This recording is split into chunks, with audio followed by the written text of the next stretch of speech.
Hello and welcome back to Thursday Night Football NFL DFS Slate Breakdown. We have the Packers versus the Lions. It should be a fun Thursday night contest, and we're going to get into it all. I'm your host, Tyler Weeman, at FlatTyler83 on your DFS sites and Twitter. Come join us at LineStar.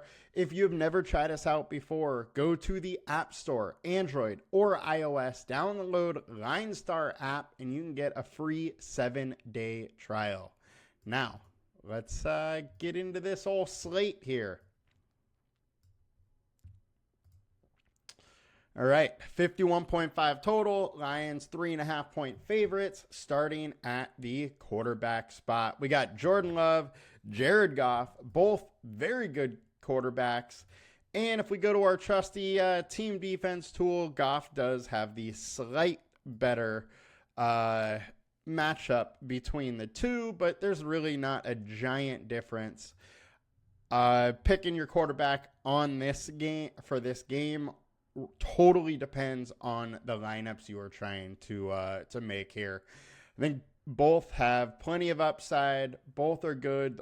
Both, how am I trying to say this? Both of them are very efficient and get their work done with limited amount of attempts. If this becomes a shootout and each of them throw the ball more, then both of them have a way higher ceiling. So getting into the running back spot now, we got three stud running backs on this slate, and it's pretty tough going for both. Packers have been, round average, maybe slightly better versus the run. Lions have been very good versus the run all year, but they are missing some key spots against the run. So that maybe gives Jacobs a little more edge than he previously had. Jacobs has just been on absolute fire lately. Just a ton of touchdowns. And with that, Love hasn't had the touchdown. So I think we could see it revert back to Love over Jacobs in this spot. I think it is an interesting one, though, and Jacobs needs to be considered or in your player pool, as well as, obviously, Gibbs and David Montgomery. The one thing you got to say is that, Jacobs does have that potential for 25, 26 touches, where David Montgomery and Gibbs just are very, very unlikely to get there. They do run the ball a ton, but it's two guys splitting work, and it's like 23 or 24 is, the top either guy has had. And while that's good, it's not really something you can count on. And most likely is both those guys get 15 to 18 touches. And while they can hit, there needs to be some really, really nice efficiency for these two running backs. But those three main guys are totally in play. Also, you got to talk about Emmanuel Wilson, who has been sprinkled in with some love here and there, but it has fallen off a little bit recently. Only 2 carries last week, 9 the week before, and a blowout. And, we know this game's not going to be a blowout. So getting over to the wide receiver room, this is the one that's really interesting to me. So there's no Romeo Doubs. He is going to be out. Last week without Doubs, Christian Watson was on the field 90% of the snaps. Dontavian Wicks was on the field for 89% of the snaps. And then Jaden Reed was around 70-ish. So I think that's kind of a similar split we can expect here. If the game script, is a little tighter, or the Packers are forced to go with more 3 or 4 wide sets, then Reed will play a little bit more, but it's kind of how I expect it to shake down. Now, Wicks' target rate, which means how much is he targeted when he's on the field, is extremely high. I love going back to him in this spot. He's let people down, a couple times now when he's been thrust into the WR1 or 2 or 3 role, And if people really aren't going there, I'm going to go heavy there. I think 9% owned is way too low on him at his price with the expected workload increase. Watson is also fine, but the one thing with Watson is you got to realize that he's going to get it on big plays. He is a big play, boom, bust guy.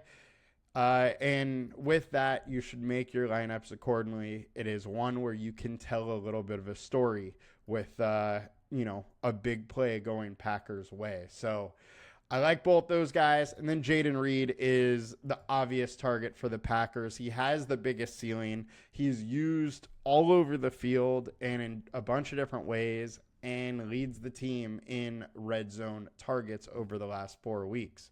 So definitely like Reed. On the Lions side, Amon-Ra, St. Brown, we really don't need to get too much into it. There is no Jair Alexander on the Packers side, so that does help the Lions passing game a bit.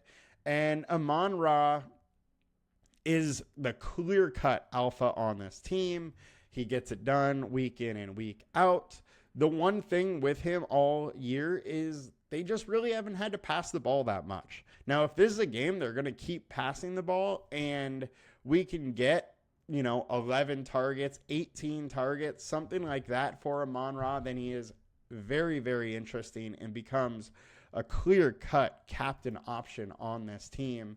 Very interested in Amon-Ra on this game. And then Jameis Williams, he is your big play threat on the Lions. So similar to Watson, if he is optimal, and there is, a captain chance for him, just like Christian Watson, just because they're able to create those big plays that are, storybook plays, but also give you that giant upside.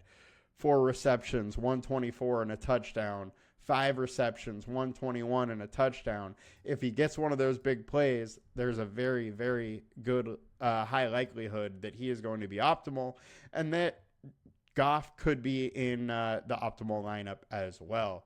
After those two, Tim Patrick is used and Allen Robinson. Neither guy is really used too much. Tim Patrick is the wide receiver 3 now. 3 targets last week, 4 the week before, 4 the week before that. I think that's about where you can count on him now that Khalif Raymond is out of the picture. Then the wide receiver 4 and 5 for the Packers, Melton, Heath. They're nothing more than dart throws. Melton hasn't done anything all year long. Getting over to the tight end position, Sam Laporta does have a very good matchup. Packers are 25th versus the tight end, whereas the Lions are 9th. So I do like Sam Laporta, but I do have to bring up the fact that Tucker Kraft has been the better tight end of the two this year. 480 yards and 6 touchdowns for Tucker Kraft. He is cheaper, and Laporta is 391 and 5. So while they've been similar, Tucker Kraft does slightly get the nod there. However, at least the Lions have made another effort to get and keep Laporta involved. Since about week 8, he's right around 6 targets most week, with a week or so that dropped down to 3. But I think that's kind of what we can expect here. He's in a good matchup. He's going to get 6 targets. It really comes down to, is he going to get in the end zone or not? Tucker Kraft is in a tough matchup, but he is clearly one of the options here. He had 7 targets last week without Dobbs on the field. I think he's going to run a little bit more routes because of that, and I'm very interested in Kraft as well. The other tight ends are nothing more than dart throws. You can play them. They're used around the goal line, but that's pretty much where it stops. Now, we go to the defensive side. All right, both of these teams are not super heavy pass first. So it does hurt the offense, or the defenses. We also have a 51.5 game total. So I think it's going to be hard for these defenses to be optimal. The way that it is one of these teams has to start passing a little bit more, and then they make some mistakes. There's a pick 6, something like that happens. So once again, playing your defenses on this slate is a storybook one. Make a story with your lineups, and using your defenses this week is one of those plays where you are trying to tell a story here of how the game is going to go. It's more likely going to be a little bit more of a shootout. You're going to want some more passing to really rely on those defenses. Now, to the kicker spot, we got it is an indoor in Detroit, so both kickers firmly in play. McManus has been solid over this last half with some solid games, and Bates has just been getting it done left and right over the last back half, consistently getting 12. It is a high-scoring game. I think both these kickers can be considered. The likelihood of the offense moving the ball in this one is very good. It just depends on, are the offenses going to stall when it gets closer to the end zone, or our team's going to be a little more efficient and get the ball into the end zone. So that is your whole story here if you're playing one of the kickers, but the kickers are firmly in play. They should have plenty of opportunities to put up some fantasy points. So that'll do it for us today, guys. It was a quick one. I think this is a very fun game, and I can't wait to watch it. Please like, comment, and subscribe to our channel. See you back later this week for more DFS content.